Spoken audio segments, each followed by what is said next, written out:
Hello everyone, X-Walk Hill Bethelite here, and I have a question. Why is it, do you think, that Bethelites seem to have this air of superiority, this treatment of superiority amongst Jehovah's Witnesses? And if you've been a Jehovah's Witness for some time, I'm sure this doesn't come as a shock to you. You'll see someone announced at an assembly, brother such and such from Walk Hill, Bethel, or from Patterson, Bethel, maybe Brooklyn, Bethel. Again, going back, now they have Warwick, but I'm sure you've heard people announced at assemblies as having been a Bethelite. Special talks. I'm sure you've heard of special talks given on a Saturday. There'd be two talks, one on Saturday and one on Sunday.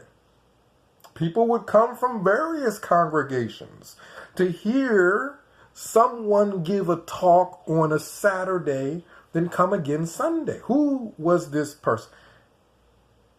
They were announced as someone from one of the Bethel facilities.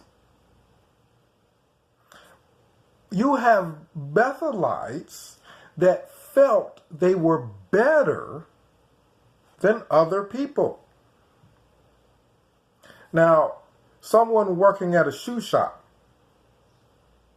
doesn't necessarily feel like they're better than other people. I'm sure some of you have gone to Payless to go and get yourself a pair of shoes, and when you go to Payless, there's a person working there seem like they feel like they're just better than everyone else. I'm sure you've gone to an upholstery shop to go and get some upholstery done or to get something repaired. I'm sure you've gone to a number of places. You've probably seen people cleaning, running a little wax machine on the floor in the grocery store early in the morning or late at night. When you go to get your groceries, you'll see them cleaning up. And they don't seem like they feel better than everybody else. But yet, there's got to be a reason that Bethelites who do the same thing, they just do it for less pay, work in various different departments, cleaning, the cleaning department, warehousing, driving forklifts, same things that you see other people doing. You don't see other forklift drivers feeling they're better than other people. Definitely don't see waiters feeling like they're better than other people because they're waiters. But at Bethel, for some reason, they are. And I'm sure some of you are JW history buffs, and you can comment down below and let me know exactly why, in specific, Bethelites were viewed as better, more spiritual, super spiritual. And some of the reason for that has to do with, believe it or not, JW theology. Because what is taught doesn't always have to be in print, although what I'm about to tell you was. It can also be something that has just always been that way. Something that has been taught and is just accepted as truth. And that is that Bethel is the house of God. See, Jehovah's Witnesses, the JW theology wasn't that you just have people volunteering to go be a waiter to go work in that department, serving tables.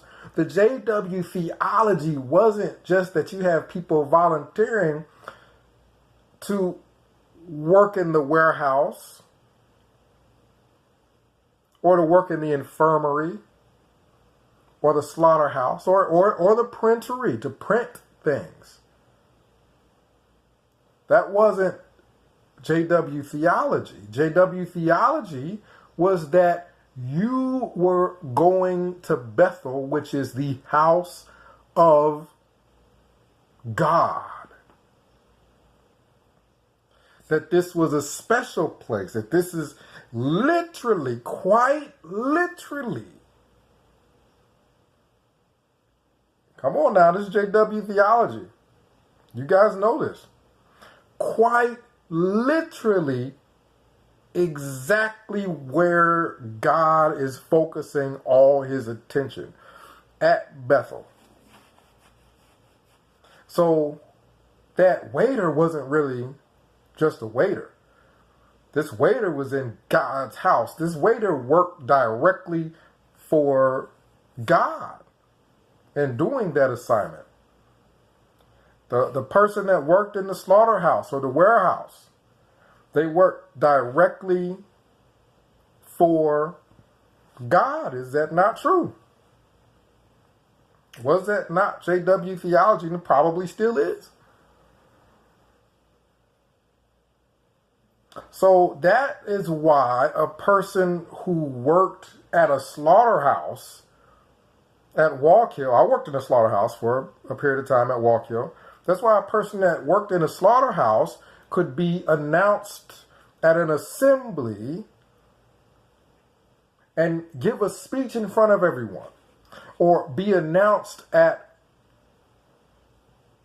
for a special talk. Give a talk on Saturday or Sunday and just travel and do things like that. What makes a person working in a slaughterhouse that much more knowledgeable than anyone else? For people who think, oh, Jehovah's Witnesses don't really teach that people that work at Bethel are any better than anyone else. What put a person who worked 8 hours in a slaughterhouse, or who worked in the kitchen cooking food or serving the food as a waiter, or working in the laundry room, what exactly about laundry makes a person qualified to give special talks? Why is their talk special? Something about folding laundry makes people spiritual, more spiritual, or smarter, or the theological school of laundry, the washing machine theological school. Is that where they came from? Is that why this talk is special? The talk is special simply because they came from Bethel. It didn't matter where specific they worked, although people at Bethel were prideful. I can tell you from experience. They were prideful based off of where they worked. Every time you sat down to eat at the table for dinner or for lunch, majority of the time the question is, where do you work? And people would. I'll even give you an example. When I was new at Bethel, there's a lot of things that you just don't know about.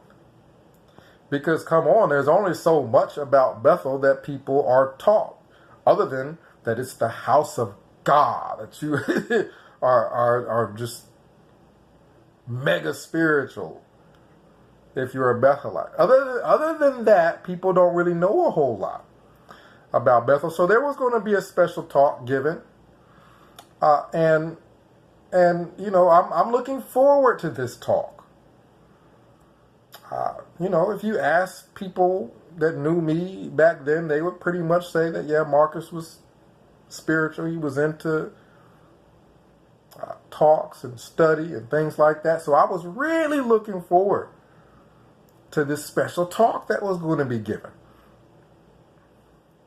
And so I get ready, I put my dress clothes on and get ready to head down. I have my Bible, get ready to head down for this special meeting, and I'm ready to dig in. So I go into the auditorium there at Walkill. I go into that auditorium and get ready to take a seat. And as I go into the auditorium, I see people that I know, or at least that I've seen around at Bethel. Keep in mind, at Bethel, you see people who are in watchtowers and on morning worship. You see them every day, so you feel like you know them. So I'm waving at people, and I'm in a crowd of people. We're all finding our seats. And I remember talking to somebody, and I noticed that a lot of the people here are older. I'm starting to notice that. I kind of stand out a little bit. A lot of the people here are older. What's going on? I didn't know that the auditorium for this special talk was just for people that's been at Bethel, I don't know, what was it, 10 years and up or something like that. And the way I found out was because people are like, what are you doing here? Like, how dare you be in their presence? I remember getting ready to move, because I'm in the aisle, about to find a seat, and they're like, you can't sit here. This is for people who have had 10 years and up at Bethel to be in the auditorium for this special talk. But it wasn't just told to me in a way that you would tell somebody that hadn't been there, that's new, that how am I supposed to know? It was told as in, what are you doing here? How dare, what, do you think you're gonna sit down with us? See? And I'm getting ready to move. I'm like, oh, you know what I mean? Oh, I didn't know. So I'm getting ready to move out of the aisle, and then someone is coming in to the aisle. We're going towards each other. And they stop and they look at me and said, I'm going that way. They didn't stop to say hello. They said, I'm going that way. Like, you find a way to get out of the way. Like, these had to be the most uppitiest people there are. Like, I mean, uppity. How dare you be in my presence, uppity? And I was a Bethelite. Could you imagine what they thought about other people? This comes from JW theology, really what is taught to JWs. And that is, people who are Bethelites are almost angels. They're in the house of God. The beings that are in the presence of God, we call them angels. If there was an angel in your presence, you would be in awe of that angel. Why? Because they are, not just because they're spirit creatures and they're really intelligent, but also primarily because they're in the direct presence of God. Bethelites, it was taught that we were in the direct presence of God. And we were treated that way oftentimes, especially further away from Bethel. In New York, congregations kind of got a little used to us. Because they were a little used to us around Bethel, but further out, you see a Bethel like, wow.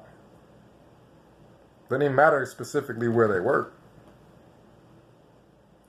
So when you dig into that teaching,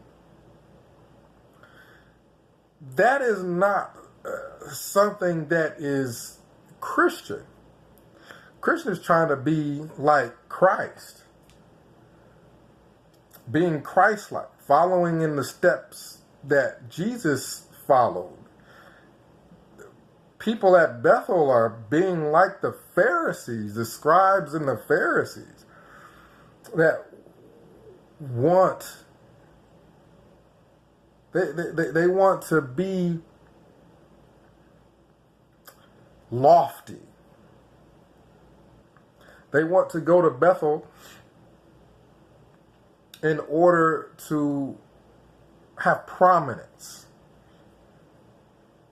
See, this is the polar opposite. The polar opposite. And going along those same lines, you are not allowed to directly question teaching. You can ask a question in the sense of, okay, I don't fully understand this. Can you teach it to me better? But you can't question it in the sense that a teaching from Watchtower could be wrong. Where are these teachings coming from? Coming from Bethel. Coming from the house of God. They can't be wrong. If you question it from the standpoint of challenging, or I think this might be wrong, you are immediately an apostate. You're an immediate rebel against who? God. Why? Teachers are coming from Bethel, and Bethel is directly under control of God. Watchtower pretty much teaches that it is God, that the governing body, the people that run Bethel, you cannot question them, because they're the house of God, essentially. So, really, some of the core teachings, some of the primary teachings, not just the predictions about 1975, but some of the core teachings aren't very Christian, really. When you think about haughtiness and the things that the Bible teaches against, and then you go to the heart of Watchtower, the headquarters of Watchtower, and that's primarily what you see is just haughtiness. People coming from tours all around to come see Walk Hill. Is it because they just like seeing factories?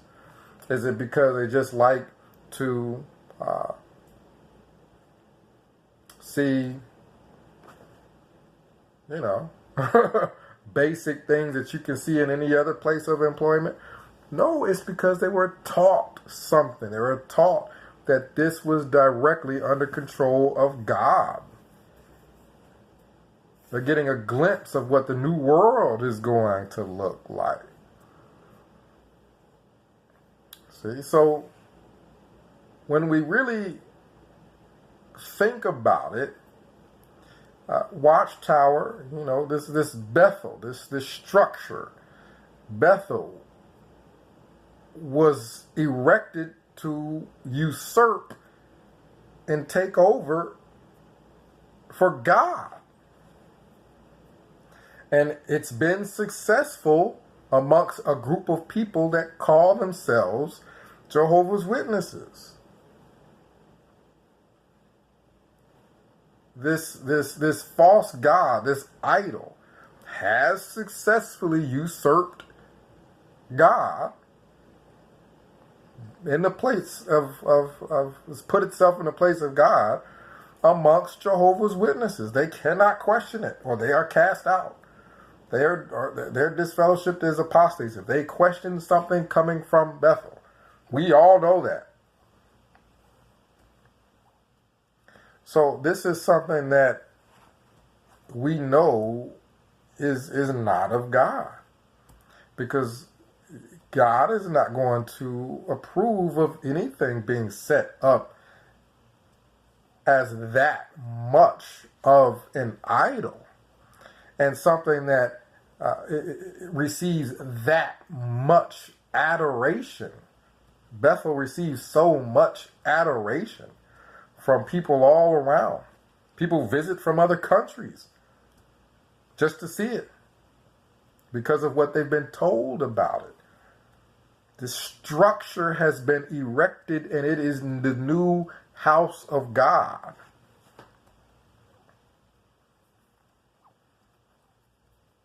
If you see Bethel, you're getting a glimpse of heaven or the paradise. How things will be after Christ's return. So you can see where Watchtower has veered away from what the Bible teaches, veered heavily away from what the Bible teaches. And oftentimes we call groups that do that, we call them cults, because they're so far to the left of what Christianity teaches.